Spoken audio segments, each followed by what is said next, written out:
अब innate immunity जो होती है इसमें कुछ सेल होती हैं, जैसे कि आपका न्यूट्रोफिल हुआ, मैक्रोफेज हुआ, मोनोसाइट हुआ। ये जो सेल हैं ये किल करती हैं बैक्टीरिया को या डिफरेंट माइक्रो ऑर्गेनिज्म को एक प्रोसेस के थ्रू। उसको हम बोलते हैं फैगोसाइटोसिस। इस प्रोसेस से किल करती हैं और इसीलिए हम इन सेल को क्या बोलते हैं, फैगोसाइट्स।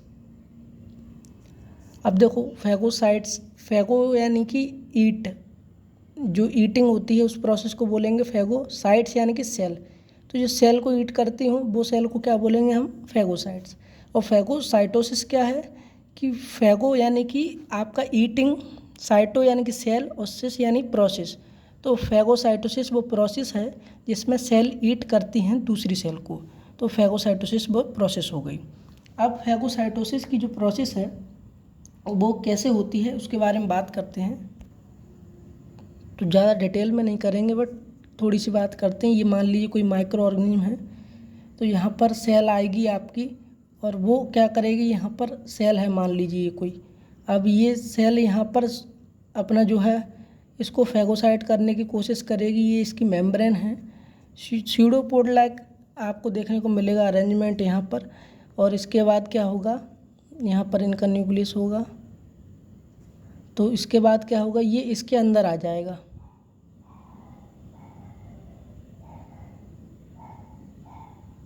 इसी के अंदर ये बैक्टीरिया आ गया। अब यहाँ पर एक और स्ट्रक्चर होता है, उसको हम बोलते हैं लाइसोसोम। ये क्या है, ये आपकी मान लीजिए न्यूट्रोफिल है, तो कोई भी हो सकती है। ये आपका मान लीजिए बैक्टीरिया है कोई, तो बाहर है इसलिए बैक्टीरिया बोल रहे हैं। अब ये जब सेल के अंदर पहुंच जाएगा तो इसके अराउंड, बैक्टीरिया के अराउंड क्या बन जाएगा, एक ये अंदर बैक्टीरिया, इसके बाहर एक क्या बन जाएगा, वेसाइकल। तो इस पूरे को हम बोलेंगे फैगोसोम। अब सोम मान होता है बॉडी, फैगो मतलब होता है ईटिंग। तो जिस बॉडी में कुछ रखा हो खाना उसको बोलेंगे फैगोसोम। तो बैक्टीरिया रखा हुआ है उसमें वेसाइकल में, तो उसको फैगोसोम बोलेंगे। नेक्स्ट स्टेप में क्या होगा कि ये सेल ऐसी ही रहेगी, इसी को मैंने ऐसे दिखाया है। ये फ्यूजन हो जाएगा इनका, लाइसोसोम का और फैगोसोम का। तो ये फैगोसोम का और लाइसोसोम का फ्यूजन हो गया, इसको बोलेंगे फैगो लाइसोसोम। अब यहाँ पर क्या होगा कि जो बैक्टीरिया था वो डिग्रेड हो जाएगा लाइसोसोमिक एंजाइम से। इसके बाद क्या होगा, ये जो सेल है, अगर मटेरियल कोई ऐसा रहेगा अनडाइजेस्टेड मटेरियल या एक्सक्रीशन होना है उसका, तो ये बाहर निकाल देगी सेल उसके जो प्रोडक्ट है उसको। या पॉसिबिलिटी है कि ये अपने एमएससी यानी कि जो भी इसके रिसेप्टर हैं उन पे इसके पीसेस बैक्टीरिया के प्रेजेंट करे, जो एंटीजन प्रेजेंटेशन होता है उसको प्रेजेंट कर सकता है। तो इस तरीके से जैसे मैक्रोफेज करेगा यहाँ पर, तो ये पॉसिबिलिटी बनती है। ये जो प्रोसेस है उसको फैगोसाइटोसिस कह रहा है। इसके बाद एक सेल का नाम आता है यहाँ पे एनके सेल, या इसको हम बोलते हैं नेचुरल किलर सेल। तो ये इन्नेट इम्यूनिटी का पार्ट होता है आपका एनके सेल या नेचुरल किलर सेल जो होता है वो आपका इन्नेट इम्यूनिटी का पार्ट होता है। और नेचुरल किलर सेल क्या करता है, आपका वायरस इन्फेक्टेड और ट्यूमर सेल को डिस्ट्रॉय करता है। तो जो वायरस इन्फेक्टेड हैं और ट्यूमर सेल हैं, अब आपको ये चीज़ समझने की ज़रूरत है कि जो वायरस इन्फेक्टेड सेल होती हैं, वायरस हमेशा सेल के अंदर जाके इन्फेक्शन करता है, कभी ब्लड में फ्री नहीं घूमेगा वायरस। वायरस एक्टिविटी तब होगा जब वो सेल के अंदर पहुंच जाएगा। तो उसकी मशीनरी, क्योंकि वायरस के पास अपनी मशीनरी नहीं होती डिवीजन के लिए, सेल के प्रोटीन का डिवीजन करना है तो उसे अपनी मशीनरी नहीं है, होस्ट पे डिपेंड करता है। तो ये इंट्रा सेलुलर पैथोजन है एक। इंट्रा यानी कि सेल के अंदर, इंट्रासेलुलर यानी कि सेल के अंदर जो पैथोजन होता है उसको इंट्रासेलुलर बोलते हैं। ट्यूमर सेल तो आप जानते हैं वो खुद एक सेल है, तो इन दोनों सेल को ईट करती हैं नेचुरल किलर सेल। तो ये पार्ट है एक आपका इन्नेट इम्यूनिटी का। इसके बाद एक सेल आती है आपकी मास्ट सेल। इसका नाम आपने सुना होगा, ये हिस्टामिन रिलीज करती है। जो आपका इन्फ्लेमेशन होता है उसमें इम्पोर्टेंट पार्ट जो है आपको देखने को मिला है। जब भी कोई आपको इंसेक्ट काट लेता है तो उस जगह पर आपको देखने को मिलता है रेडनेस होती है, हिस्टामिन की रिलीज की वजह से होती है वो। तो मास्ट सेल का ये काम है कि वो हिस्टामिन रिलीज करती है। और ये प्रेजेंट कहाँ होती है, ये एपिथेलियल म्यूकोसा प्रेजेंट होगी, जो एपिथेलियल होती है म्यूकोसा की। जैसे जिनको एलर्जी होती है, आपने देखा होगा कि जिनको एलर्जी होती है, आपको इन्फेक्शन हुआ, जैसे वायरस का हुआ, मान लीजिए कॉमन कोल्ड होता है, तो आप देखते हैं रनिंग नोज हो गया, और आपकी जो है आपको सांस लेने में दिक्कत होने लगती है कभी कभी। अपर जो रेस्पिरेटरी ट्रैक्ट इन्फेक्शन होता है, उस सब में आपको मास्ट सेल का फंक्शन देखने को मिलता है। तो ये मास्ट सेल जो होती हैं, इनको IgE एंटीबॉडी एक्टिवेट करती है, और ये हिस्टामिन के अलावा आपका प्रोस्टाग्लैंडिन और साइटोकाइंस वो भी रिलीज करती है। तो प्रोस्टाग्लैंडिन और साइटोकाइन भी रिलीज करती है। इसके बाद इसमें एक और सेल आती है आपकी, वो होती है हमारी पास तीसरे नंबर पे डेंड्राइटिक सेल। डेंड्राइटिक सेल जो है, इसको हम रखते हैं प्रोफेशनल एंटीजन प्रेजेंटिंग सेल में। ये जो बाहर बैक्टीरिया या वायरस वगैरह मिला इसको, ये उसका एंटीजन क्या है, एक पार्ट मान लीजिए। अभी एंटीजन मतलब एक पार्ट है, कोई बैक्टीरिया वायरस उसका प्रेजेंट करेगा अपनी दूसरी सेल को जा कर के कि ये बाहर से हमारी बॉडी में आ गया है, इसको डिस्ट्रॉय करो। तो ये उसका पार्ट है डेंड्राइटिक सेल का। और इसका एक और काम है कि ये साइटोकाइंस भी रिलीज करती है डिफरेंट, जिससे कि जो प्रोसेस है वो स्पीड अप हो जाती है इन्फ्लेमेशन की। इसके अलावा एक और इम्पॉर्टेंट चीज़ है जो कि इन्नेट इम्यूनिटी का पार्ट है, वो है यहाँ पर अगर मैं बताऊँ आपको, कॉम्प्लीमेंट पाथवे। अब ये क्या है, इन सब के बारे में बात करेंगे आगे, लेकिन कॉम्प्लीमेंट पाथवे है क्या। अब कॉम्प्लीमेंट होता है मतलब किसी की हेल्प करना। कॉम्प्लीमेंट जो होता है आपका कि ये कहीं ना कहीं साथ देता है उसका। जैसे कॉम्प्लीमेंट नंबर होता था मैथ्स में, उसी तरीके से कॉम्प्लीमेंट होता है, ये हेल्प करता है कहीं ना कहीं हमारे इम्यून सिस्टम में, कॉम्प्लीमेंट करता है जो इम्यून सिस्टम का वर्क है उसमें। तो ये कॉम्प्लीमेंट पाथवे क्या करता है, ये कॉम्प्लीमेंट पाथवे जो है हम आगे पढ़ेंगे, बट अभी बता दूं कि इसमें 3 पाथवे होते हैं। एक होता है अल्टरनेट, एक होता है मैनोस बाइंडिंग, और एक होता है हमारे पास तीसरा क्लासिकल। 3 तरीके के पाथवे होते हैं। तो अल्टरनेटिव और मैनोस बाइंडिंग पाथवे होते हैं, ये इन्नेट इम्यूनिटी के पार्ट होते हैं। जो अल्टरनेट और ये मैनोस बाइंडिंग है, ये इन्नेट इम्यूनिटी का पार्ट है। क्लासिकल वाला है, इसमें एंटीबॉडी की रिक्वायरमेंट होती है, तो ये एक्वायर्ड का पार्ट है। जब कॉम्प्लीमेंट पाथ पे पढ़ेंगे तो समझ में आ जाएगा कि ऐसा क्यों है। ये जो आपका अल्टरनेटिव कॉम्प्लीमेंट पाथवे होता है, ये एक्टिवेट होता है बैक्टीरियल एंडोटॉक्सिन से, जबकि मैनोस बाइंडिंग जो होता है वो मैनोस कार्बोहाइड्रेट जो बैक्टीरिया के सरफेस पे होती है उससे एक्टिवेट होता है। तो एक्टिवेशन के बाद ये क्या कराते हैं, लाइसिस करा देते हैं आपकी सेल का, इन्फ्लेमेशन को स्टिमुलेट करते हैं और एक्वायर्ड इम्यूनिटी को भी स्टिमुलेट करते हैं। तो ये जो है क्या करते हैं, अगर शॉर्ट में बात करें हम, तो ये परफोरेशन कराते हैं सेल का, एक पोर बना देते हैं एक तरीके से सेल में, या यहाँ पर एक स्पेशल नाम आता है, वो होता है मेम्ब्रेन अटैक कॉम्प्लेक्स। ये उसको इंसर्ट करते हैं सेल में कॉम्प्लीमेंट पाथवे के थ्रू, और सेल का लाइसिस होता है, तो उस तरीके से सेल डेथ करने में हेल्प करते हैं। तो ये इसका पार्ट है। इसके अलावा एक और इम्पॉर्टेंट चीज़ आती है इन्नेट इम्यूनिटी के अंदर, कि जो आपका नॉर्मल रेजिडेंट फ्लोरा है उसको भी हम इसका इम्पोर्टेंट पार्ट मानते हैं। नॉर्मल रेजिडेंट फ्लोरा का मतलब हुआ जो आपका नॉर्मल फ्लोरा है, जो कहीं भी है, जैसे गट में हुआ, स्किन पे हुआ, ये क्या करते हैं कि डिफरेंट टॉक्सिन प्रोड्यूस करते हैं दूसरे बैक्टीरिया के लिए, अपनी कॉलोनी को बचाते हैं, दूसरे की बैक्टीरिया की कॉलोनी को क्या करते हैं, डिस्ट्रॉय करते हैं। तो ये हमें पैथोजन से बचा लेते हैं, वो पैथोजन को वहाँ पे नहीं रुकने देते।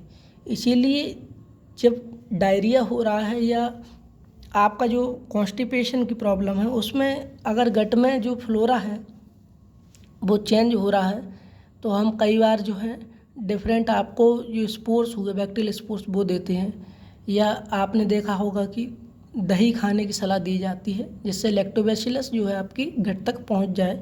तो वो आपके जो डिफरेंट दूसरे पैथोजेनिक वायरसेस बैक्टीरिया हैं, जो दूसरे पैथोजेनिक बैक्टीरिया हैं माइक्रो ऑर्गेनिज्म हैं, उनको वहाँ पे रुकने नहीं देगा। इसके बाद एक इम्पॉर्टेंट चीज़ और है इन्नेट इम्यूनिटी का ही पार्ट, वो है हमारे पास इन्फ्लेमेटरी रिएक्शंस। ये भी हमारा इन्फ्लेमेटरी रिएक्शन भी क्या है, इन्नेट इम्यूनिटी का पार्ट है।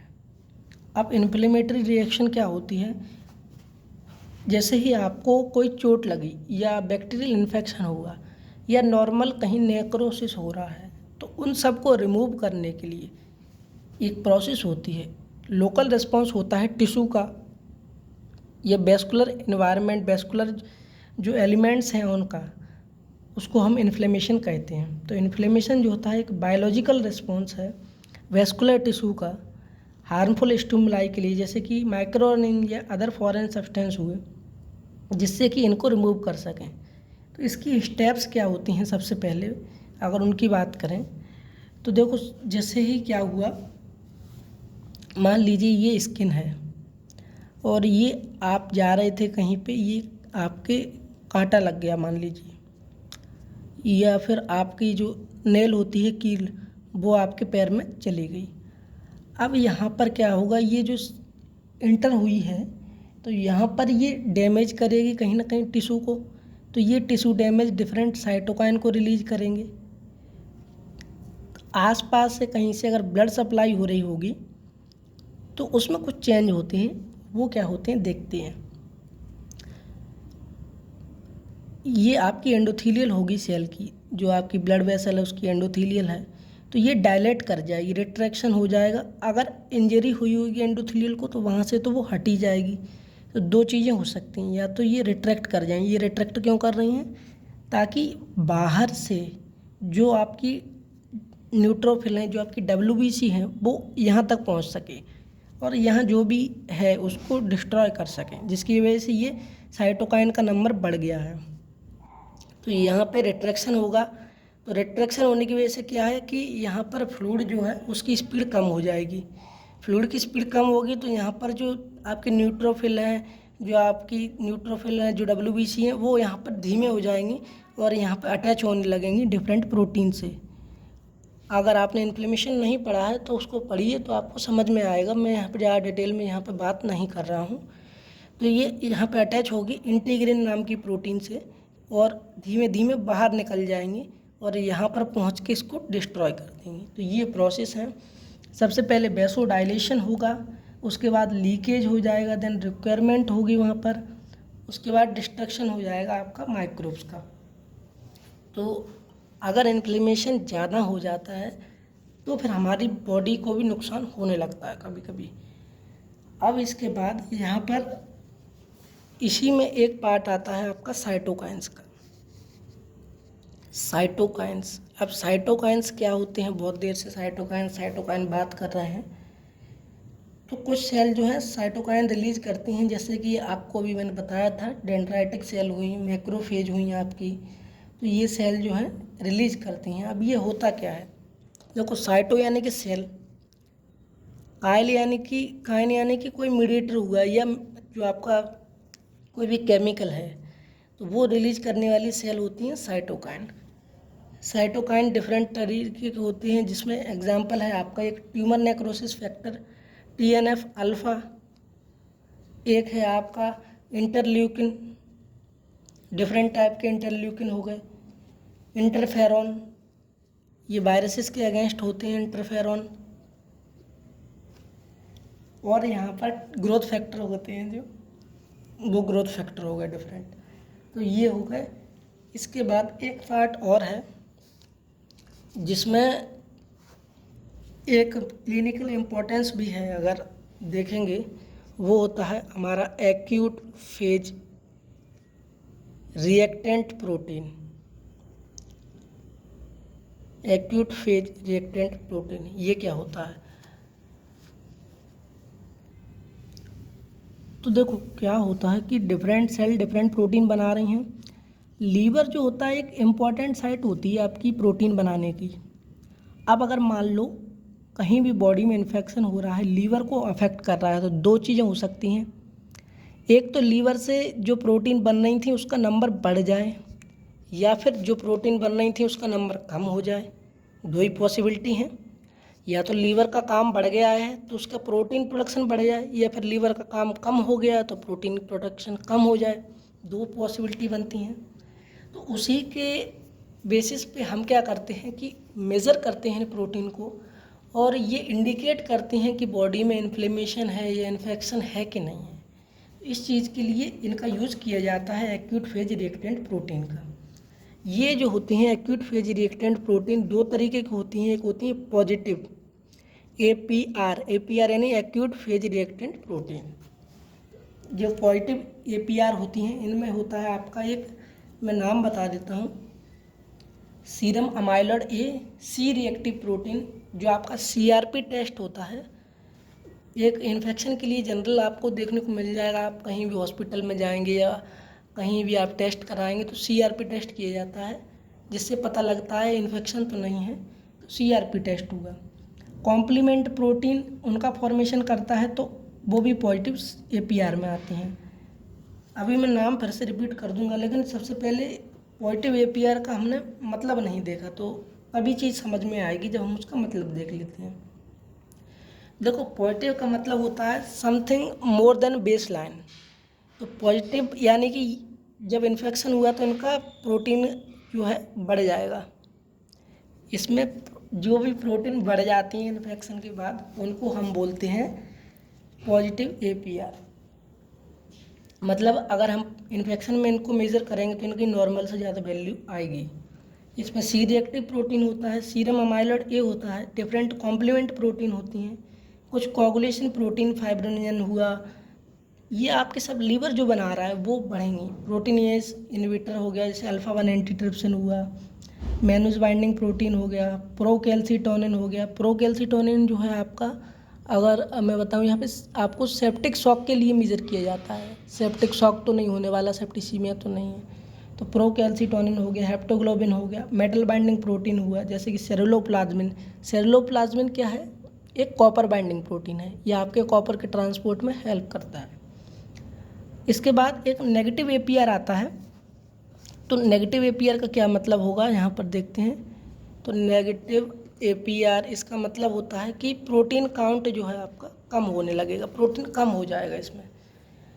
अब ऐसी कौन सी प्रोटीन होती है जिनका कम हो जाता है प्रोडक्शन? तो ये वो प्रोटीन है जैसे कि एल्बुमिन हुआ, ट्रांसफेरिन हुआ, एंटीथ्रोम्बिन हुआ। अब ये भैया ये क्या क्या है? एल्बुमिन आप जानते ही होंगे कि ये आपका मेंटेन करती है जो कंसंट्रेशन होता है ना ब्लड में, जो आपका सॉल्यूट और सॉल्वेंट का कंसंट्रेशन है उसको मेंटेन करता है। ऑस्मोटिक प्रेशर मेंटेन कर सकता है, कॉलोइडल ऑस्मोटिक प्रेशर जो होता है। ट्रांसफेरन होता है, ये आपका ट्रांसफ़र कराता है आयरन का, उसके ट्रांसफ़र में हेल्प करता है। और एंटी थ्रोम्बिन होता है जो थ्रोम्बिन के अगेंस्ट काम करता है। थ्रोम्बिन क्या होता है? ये आपका जो कोगुलेशन पाथवे होता है उसमें थ्रोम्बिन जो है आपका एक्टिवेट करता है फाइब्रिनोजन को फाइब्रिन में कन्वर्ट करने के लिए। एंटी थ्रोम्बिन उसको रोक सकता है। तो ये हो गए नेगेटिव। APR के रोल कुछ मैंने आपको बता दिए हैं कि इनको हम यूज़ करते हैं बैक्टीरियल इन्फेक्शन में, जिससे कि पता लगा सकें। APR जो है बॉडी में क्या फंक्शन करते हैं, तो इनके एंटी माइक्रोबियल और एंटी इन्फ्लेमेटरी एक्टिविटीज़ होती हैं। एंटी माइक्रोबियल और एंटी इन्फ्लेमेटरी एक्टिविटीज़ देखने को मिलती हैं, जैसे कि कॉम्प्लीमेंट फैक्टर की हुई। और ये मेटल बाइंडिंग करते हैं जैसे कि आयरन, कॉपर। तो ये वही फंक्शन आपको नाम देख के समझ में आ जाएंगे इनके फंक्शन। तो ये था इनेट इम्यूनिटी के बारे में। अगली वीडियो में बात करेंगे एक्वायर्ड इम्यूनिटी के बारे में।